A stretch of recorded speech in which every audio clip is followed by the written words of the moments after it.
Sambil tertawa girang, Dr. Haiter lalu menekan sebuah tombol di balik dinding dan tidak lama setelahnya penutup kolam renang perlahan muncul. Meskipun dalam posisi terjebak, Lindsay masih berusaha untuk kabur dengan malah menyelam ke dalam kolam, sedangkan Dr. Haiter menunggu di ujung kolam renang dengan senapan yang siap di tangan. Nasib Lindsay berhasil terselamatkan saat listrik di rumah Dr. Haiter tiba-tiba padam. Ia pun bergegas keluar dari kolam saat Dr. Haiter pergi untuk menyalakan listrik. Lindsay mengendam-endam masuk ke dalam kamar, tapi ia tidak berani keluar dari ruangan tersebut padahal jendela di depan terbuka lebar. Ia malah kembali mengendam-endam masuk ke dalam lagi dan bergegas membebaskan Jenny yang masih belum sadarkan diri. Meskipun kesulitan, Lindsay berusaha membawa Jenny dengan menyeretnya keluar. Hujan deras yang turun nyatanya tidak menyurutkan langkah Lindsay untuk menyelamatkan nyawa sahabatnya. Sesampainya di luar, langkah Lindsay harus terhenti ketika sebuah anak panah berhasil menancap di pundaknya. Scene kemudian berpindah di mana Dr. Haiter yang sudah berbusana lengkap dengan kostumnya mulai bersiap untuk mengeksekusi 3 pasiennya. Proses yang dilakukan pun memang terbilang mengerikan karena dalam proses pencabutan gigi serta pemotongan daging pantat diperlihatkan dengan sangat jelas. Singkat cerita, setelah beberapa hari usai pembedahan, Dr. Haiter tampak mengamati hasil karya seninya di mana para manusia lipan tampak terbaring tidak berdaya di lantai.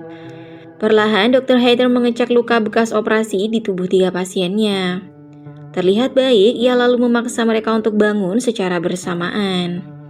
Dengan menahan rasa sakit, manusia lipan berhasil bangun dan tentunya hal itu membuat si Dr. Edan sangat bahagia dan puas.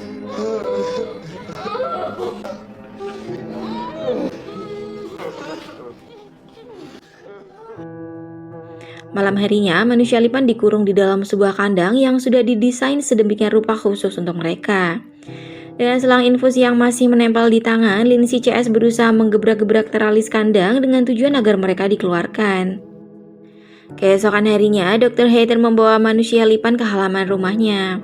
Dokter gila ini memperlakukan mereka layaknya seekor anjing di mana ia menyuruh si laki-laki Jepang untuk menggigit koran dan mengantarkan kepadanya.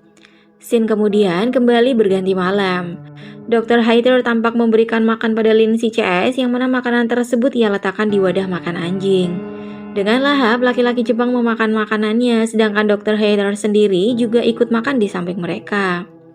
Tiba-tiba, si lelaki Jepang menggigit kaki Dr. Haiter dan mengatakan jika dia bukanlah seekor anjing.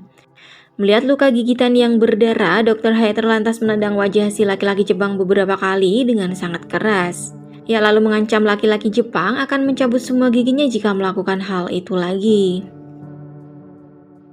Selama berhari-hari, Dr. Haiter terus melatih manusia lipan ciptaannya layaknya seekor anjing peliharaan. Sampai suatu ketika, si pria Jepang merasa perutnya mulas dan ingin berak. Bisa kalian bayangin dong guys, itu kayaknya bukan masuk ke WC, tapi masuk ke mulutnya si Lindsay. Hahaha, film ini bikin aku mual. Dr. Haiter yang menyaksikan hal tersebut tertawa girang melihat Lindsay mau tidak mau menelan ee-nya si pria Jepang. Singkat cerita nih, suatu hari Dr. Haiter sedang berenang ditemani manusia lipan di tepi kolam. Awalnya manusia lipan berencana untuk kabur diam-diam, tapi sayang aksi mereka gagal. Akibat perbuatan mereka, Dr. Haiter lalu memukuli Lindsay CS sampai babak belur. Pagi harinya, Dr. Haiter mengecek satu persatu kondisi perut dari Lindsay CS. Ia pun menemukan jika pipi Jenny mengeluarkan nanah dengan bau yang sangat busuk. Saat sedang asyik mengecek kondisi Jenny, tiba-tiba telepon di sebelah ruangan bedah berdering. Ketika diangkat, rupanya polisi tengah menunggu di depan pintu rumah Dr. Haiter. Sang dokter tampaknya agak panik mengetahui ada polisi menunggunya di luar. Saat pintu dibuka, 2 orang polisi berdiri di luar dan meminta agar dipersilakan masuk. Mengetahui ada tamu, pria Jepang berusaha berteriak sekeras mungkin. Tapi sayangnya teriakannya tidak terdengar oleh 2 polisi tersebut. Petugas lalu membuka percakapan dengan mengatakan jika ada orang hilang di mana secara kebetulan mobil mereka ditemukan di lingkungan sekitar rumah Dr. Haiter. Namun dokter gila ini menyatakan jika kemungkinan kedua petugas mungkin salah rumah karena ia sangat sibuk akhir-akhir ini dengan uji coba dan tidak mungkin meninggalkan rumah. Demi menghindari kecurigaan polisi, Dr. Haiter pamit untuk mengambilkan air minum untuk 2 petugas tersebut. Dan seperti biasa, Dr. Gendeng Haiter memberikan pil yang sama yang mana sebelumnya pernah ia berikan pada Lindsay dan juga Jenny. Usai memberikan minuman kepada dua petugas, Dr. Hater kemudian berakting dengan menanyakan tujuan mereka datang ke rumah Dr. Hater. Secara lugas, salah seorang polisi mengatakan jika ada saksi yang melihat wanita Amerika berteriak dari dalam rumah si dokter. Selain itu, mobil Dr. Hater juga diketahui ada di TKP bersama dengan sopir truk yang merupakan korban pertama yang ia culik. Mendengar penjelasan petugas, Dr. Hater tiba-tiba berteriak dan marah-marah sambil memaksa petugas untuk menghabiskan minumannya dan segera keluar dari rumahnya. Merasa ada yang aneh, petugas menghempaskan gelas tersebut sampai jatuh ke lantai. Menyadari sikapnya telah berlebihan, Dr. Hater lalu meminta maaf kepada dua petugas di hadapannya. Setelah insiden gelas pecah, sang dokter yang sakit jiwa kembali pamit dan mengatakan akan mengambilkan handuk untuk membersihkan lantai. Padahal yang sebenarnya terjadi adalah Dr. Hater sedang merencanakan untuk menjadikan dua polisi tersebut sebagai korban selanjutnya atas kegilaannya. Dengan sebuah jarum suntik di tangan, Dr. Hater menemui manusia lipan dan bercerita jika ia telah mempersiapkan dua pengganti yang kuat dan sehat. Dengan bahagia, dokter mengatakan akan membunuh Jenny dan menggantinya dengan dua petugas yang saat ini berada di rumahnya. Selepas berlalunya Dr. Hater dari hadapan mereka, pria Jepang lalu memiliki ide untuk keluar dari ruangan tersebut. Scene pun berpindah pada Dr. Hater yang tampak asyik mengepal lantai dan tentunya dengan segudang aksi psycho yang telah ia rencanakan. Petugas tiba-tiba bertanya tentang ruang basement di rumah Dr. Hater dan mengatakan ingin melihatnya.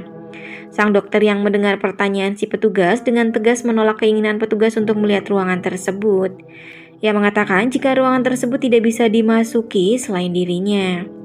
Perdebatan pun terjadi ketika polisi bersikeras ingin melihat basement di rumah Dr. Hater. Sedangkan si dokter gemblung meminta polisi menunjukkan bukti surat penggeledahan atas rumahnya. Dan tiba-tiba Dr. Hater tanpa sengaja menjatuhkan handuk pel di mana di dalamnya terdapat sebuah alat suntik yang juga ikut jatuh.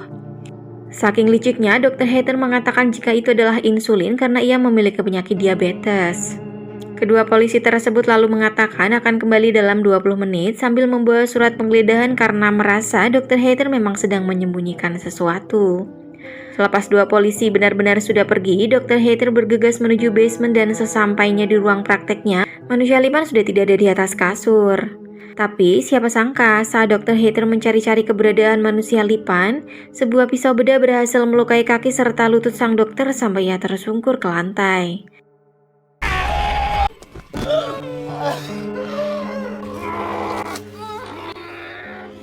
Berhasil melumpuhkan si dokter gemblung, manusia lipan berusaha merangkak keluar dari ruangan bedah dan meninggalkan si dokter di sana.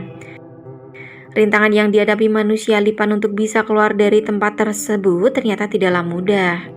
Dengan kondisi tubuh seperti itu, mereka harus melewati anak tangga satu persatu, di mana tentunya mereka harus menahan sakit luar biasa. Dengan kaki yang terluka, Dr. Hater juga terpaksa harus merangkak menaiki tangga untuk mengejar manusia lipan telah berhasil sampai ke atas. Tapi gengs, dokter ini emang bener-bener gak waras karena ia sempat berhenti sejenak untuk menjilati tetesan darah dari manusia lipan. Sialnya nih, manusia lipan malah masuk ke dalam kamar Dr. Hater yang mana mereka malah terjebak di sana. Karena kaca jendela ternyata sudah diganti dengan yang baru. Seolah tidak kehilangan akal, laki-laki Jepang kemudian mencoba memecahkan kaca jendela dengan sebuah lampu hias. Aura ketegangan semakin terasa saat Dr. Hater sudah berada di ambang pintu dan merangkak mendekati manusia lipan. Namun hal yang mengejutkan pun terjadi ketika pria Jepang memutuskan untuk bundir dengan menyayat lehernya sendiri menggunakan serpihan kaca jendela. Tanpa menunggu waktu lama, si pria Jepang langsung tewas dengan cara yang mengenaskan.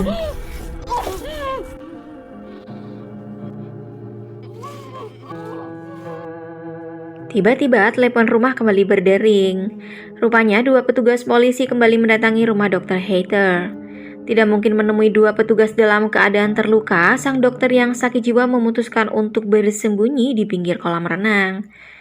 Ia hanya tertawa-tawa ketika mendengar polisi berusaha menobrak pintu rumahnya. Meskipun pada akhirnya dua petugas ini berhasil masuk ke dalam rumah sang dokter gemblung, dua polisi lantas berpencar untuk mencari keberadaan Dr. Hater. Satu petugas yang berjalan mendekati kolam renang sempat muntah-muntah karena efek yang ditimbulkan dari obat yang sebelumnya sudah dicampurkan ke minuman mereka.